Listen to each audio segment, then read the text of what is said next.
যাই যাই, দেখি আজ কোথায় কাঠ পাই।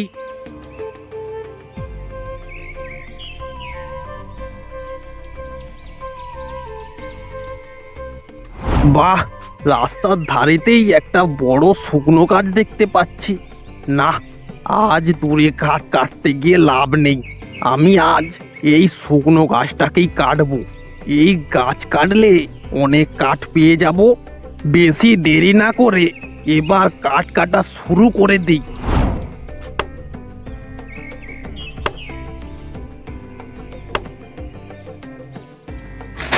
হায় হায় হায়, এই গাছটা রাস্তার দিকেই ভেঙে পড়লো। গ্রামের লোক দেখলে তো প্রচুর রেগে যাবে। আর এত বড় গাছ কাটতে আমার তো অনেক সময়ও লাগবে। ততক্ষণ রাস্তা বন্ধ থাকলে গ্রামের লোক রেগে আমাকে মারা শুরু করে দেবে। কি করব, কি করব, কিন্তু কিছুই তো ভেবে পাচ্ছি না। এত বড় গাছ সরানো আমার কম্ম নয় বাবা। কিছু তো একটা নিশ্চয়ই করতে হবে। কি করা যায়, কি করা যায়, কি করা যায়? হ্যাঁ, একটা বুদ্ধি এসেছে। আমাদের গ্রামে নারায়ণ চাষির ছেলে তো খুব শক্তিমান। ও একাই এই গাছটা সরিয়ে দিতে পারবে। যাই, নারায়ণ চাষির ছেলে আমার শেষ ভরসা।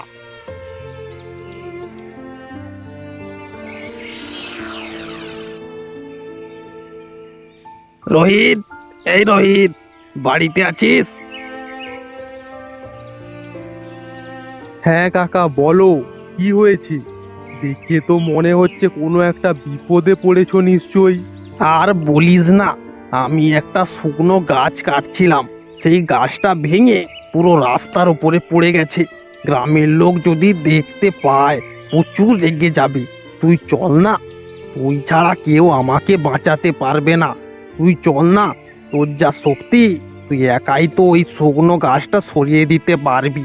হ্যাঁ কাকা, আমার যা শক্তি, ওই শুকনো গাছ সরানো আমার সকালের নাস্তার মতো হালকা।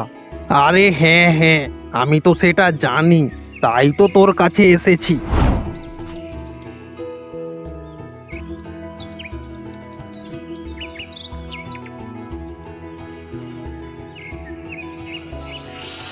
এই এই যে শুকনো গাছটা, দাঁড়াও, আমি এক্ষুনি সরিয়ে দিচ্ছি।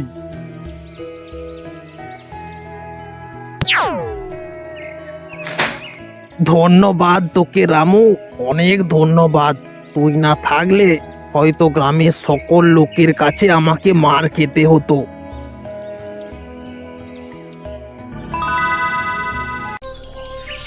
হিরে নরেন, শুনেছিস?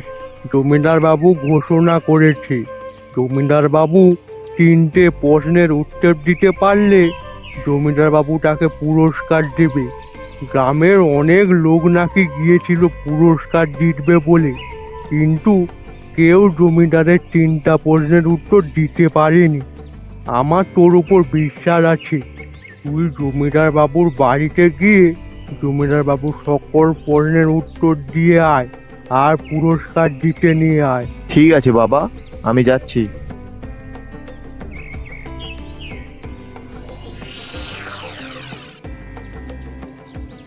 কিরে নরেন, তুই এসেছিস? আমি গ্রামের সকল লোকের মুখে শুনেছি তোর নাকি প্রচুর বুদ্ধি। আজ আমিও দেখব তোর বুদ্ধি কিরকম। আমার প্রথম প্রশ্নের উত্তর বলতো, পৃথিবীর মধ্যে সবচেয়ে দ্রুত গ্রামী জিনিস কি? এ তো খুব সহজ প্রশ্ন জমিদার বাবু। তাহলে তুই বল। এর উত্তর হলো মানুষের চিন্তা। কারণটা কি বল? এর কারণ হলো মানুষের চিন্তা মুহূর্তের মধ্যে এ দেশ থেকে ও দেশে পৌঁছতে পারে। বাহ, খুব ভালো। তাহলে আমার দ্বিতীয় প্রশ্নের উত্তর বল।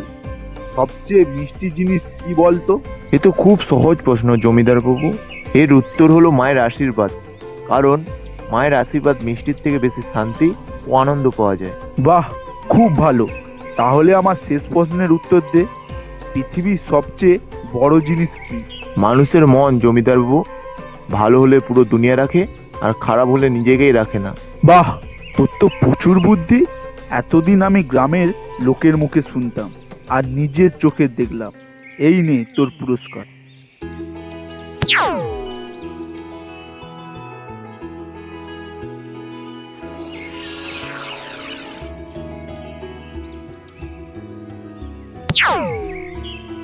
আমি জানতাম তুই পুরস্কার জিতবি, কারণ তোর মতো এত বুদ্ধিমান ছেলে আমাদের গ্রামে আর একটাও নেই। এই কাঠে আজকের মতো রান্না হয়ে যাবে। যাই, বাড়ি ফিরে যাই। আহ, কি ঠান্ডা! ভগবান বাঁচাও! কি ঠান্ডা, কাল থেকে খুব জ্বর। কি হয়েছে তোমার? তোমার কি শরীর খারাপ? জ্বর হয়েছে বাবা, প্রচুর ঠান্ডা লাগছে। যদি একটু কাঠ জ্বালিয়ে আগুন সেক নিতে পারতাম খুব ভালো হতো। ও, কি ঠান্ডা! তোমাকে চিন্তা করতে হবে না, আমি এক্ষুনি আগুনের ব্যবস্থা করে দিচ্ছি। এই আগুনে তো জ্বর সারবে না। এই জ্বর সারার জন্য ওষুধ লাগবে, কিন্তু এই জঙ্গলের মধ্যে ওষুধ কোথায় পাবো? আরে, এইটা জাদুর জঙ্গল, এখানে সব রকমের ওষুধ পাওয়া যায়, বুঝেছিস? তাহলে বলো না। এই জঙ্গলের শেষ দিকে একটা লাল রঙের ফলের গাছ আছে। তুই যদি ওই গাছের ফল এনে দিতে পারিস তাহলে আমি এক্ষুনি সুস্থ হয়ে যাব। ঠিক আছে, তোমাকে কোনো চিন্তা করতে হবে না, আমি এক্ষুনি তোমার জন্য লাল ফল এনে দিচ্ছি।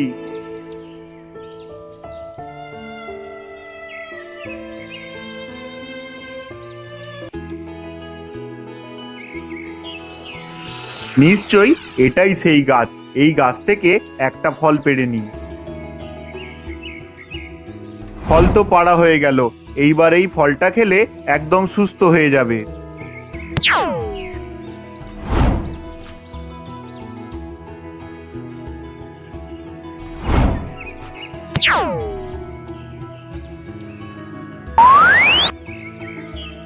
বাহ, তুমি তো পুরো সুস্থ হয়ে গেল। এইবার আমি যাই। তোর কল্যাণ হোক। এইভাবে বিপদে থাকা মানুষের সব সময় পাশে থাকবি।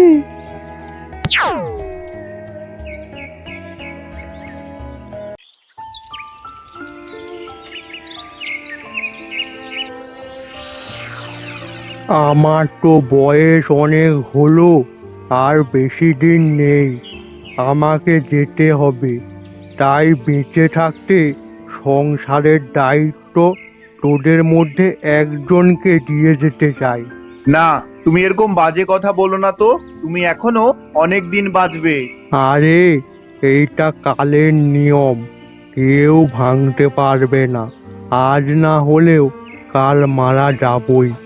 তাই এই সংসারের দায়িত্ব কাউকে না কাউকে নিতেই হবে। তোরা সকলে জমিতে চাষ করবি, যার ফসল সব থেকে ভালো হবে সেই এই সংসারের দায়িত্ব নিতে সফল হবে, বুঝেছিস?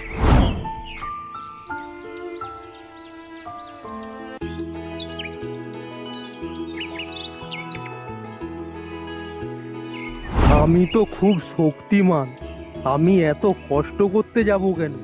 আমি এই পুরো ধানের বস্তাটা এখানে ফেলে দিই। আমার মতো শক্তিমান ব্যক্তি নাকি লাঙল ধরবে? এই ছোটখাটো কাজ আমার করলে আমার অসম্মান হবে তো।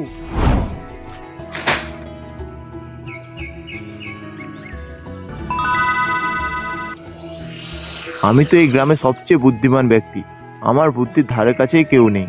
আমার মাথায় একটা বুদ্ধি এসেছে। আমি চাষ করার বই দেখে কিভাবে আরো ভালো চাষ করা যায় তা পড়ে তারপরে চাষ করব। তাহলে আমার জমিতে সবচেয়ে বেশি ভালো ফসল হবে।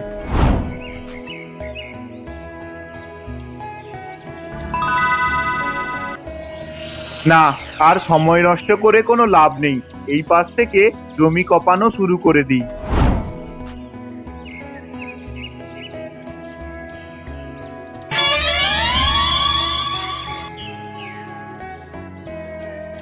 জমি কপানো হয়ে গেল। এবার কাল এসে বীজ ছড়িয়ে দেবো।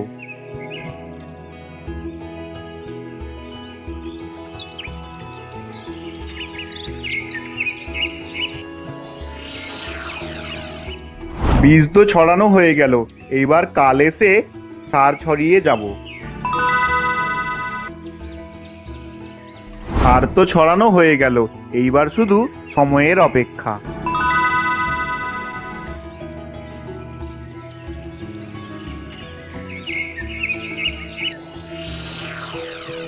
চল আজ তোদের জমির দিকে গিয়ে দেখি কার ফসল ভালো হয়েছে।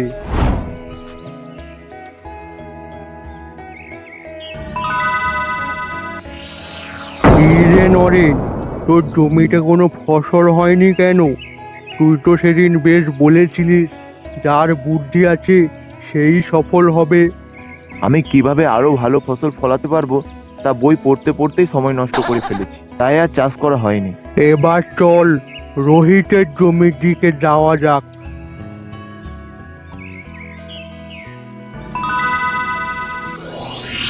কি রে রোহিত, তোর জমির অবস্থা এই রকম কেন রে? বাবা, আমি তো খুব শক্তিমান, তাই একটু একটু বীজ না ছড়িয়ে আমি পুরো বস্তাটাই একসাথে ফেলে দিয়েছি। আরে শুধু শক্তি থাকলেই হয় না, সেই শক্তিকে কাজে লাগালেই তুই সফল হতে পারবি। চল তাহলে এবার গোপালের জমির দিকে যাওয়া যাক।